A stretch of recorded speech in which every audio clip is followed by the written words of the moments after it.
दुश्मन intelligence agencies की सरपरस्ती में पाकिस्तान को गैर मुस्तहकम करने की तमाम कोशिशें नाकाम बनाई जाएंगी। फील्ड मार्शल सैयद आसिम मुनीर ने वाज़ेह किया कि सरहद पार से होने वाली दहशतगर्दी को रियासत की पूरी ताकत से कुचल दिया जाएगा।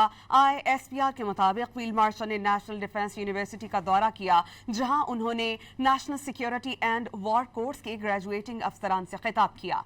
फील्ड मार्शल ने कहा कि जंग की बदलती नौइयत के पेश नज़र पाकिस्तान की मुसल्लह आज अपनी हिकमत अमली और इस्तेदाद कार को जदीद तकाज़ों से हम आहंग कर रही हैं। उन्होंने कहा कि दुश्मन इंटेलिजेंस एजेंसीज की सरपरस्ती में पाकिस्तान को गैर मुस्तहकम करने की तमाम कोशिशें नाकाम बनाई जाएंगी और सरहद पार से होने वाली दहशतगर्दों को रियासत की पूरी ताकत के साथ कुचल दिया जाएगा, जबकि दहशतगर्दों की महफूज पनाहगाहें और सहूलतकार मुकम्मल तौर पर खत्म किए जाएंगे। फील्ड मार्शल सैयद आसिम मुनीर ने कहा कि जंगें मीडिया के बयानियों या सियासी नारों से नहीं, बल्कि ईमान, इत्तेहाद, नज़्म ज़ब्त से जीती जाती हैं। पाकिस्तान की मुसल्लह अफवाज मुकम्मल तौर पर तैयार, पुरआज़्म और हर चैलेंज से नबर्द आज़मा होने की भरपूर सलाहियत रखती हैं।